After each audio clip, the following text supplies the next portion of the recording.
ये कहानी सिर्फ मेरी नहीं है। ये कहानी शायद आपकी भी हो सकती है।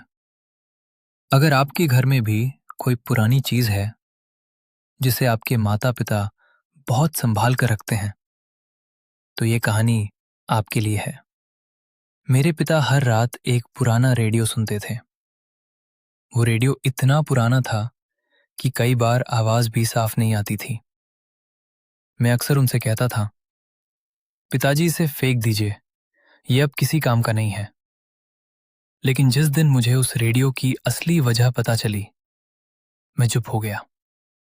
मेरे पिता एक साधारण किसान थे। दिन भर खेत में मेहनत करते और रात को चुपचाप अपने पुराने रेडियो के पास बैठ जाते। वो उसे बहुत संभाल कर रखते थे, किसी को छूने भी नहीं देते थे। मुझे हमेशा लगता था कि ये सिर्फ उनकी पुरानी आदत है। एक दिन रेडियो अचानक बंद हो गया। मैंने कहा, पिताजी, नया ले लेते हैं। लेकिन उन्होंने धीरे से कहा, नहीं, ये रेडियो बहुत खास है। मैं समझ नहीं पाया। कुछ दिन बाद मैंने उनसे पूछा, पिताजी, इस रेडियो में ऐसा क्या खास है?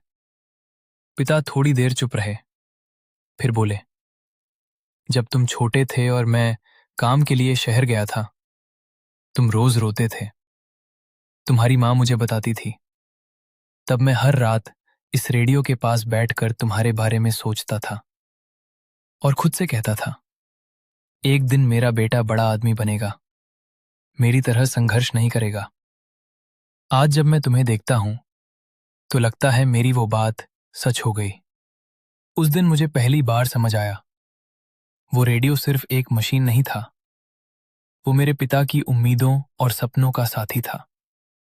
सच ये है, माता पिता की कई चीजें हमें बेकार लगती हैं, लेकिन उनके पीछे छिपी होती है उनकी उम्मीदें, उनका संघर्ष और उनका प्यार। और अक्सर हम उन्हें बहुत देर से समझते हैं। अगर आप भी मानते हैं कि माता पिता के सपने ही हमारी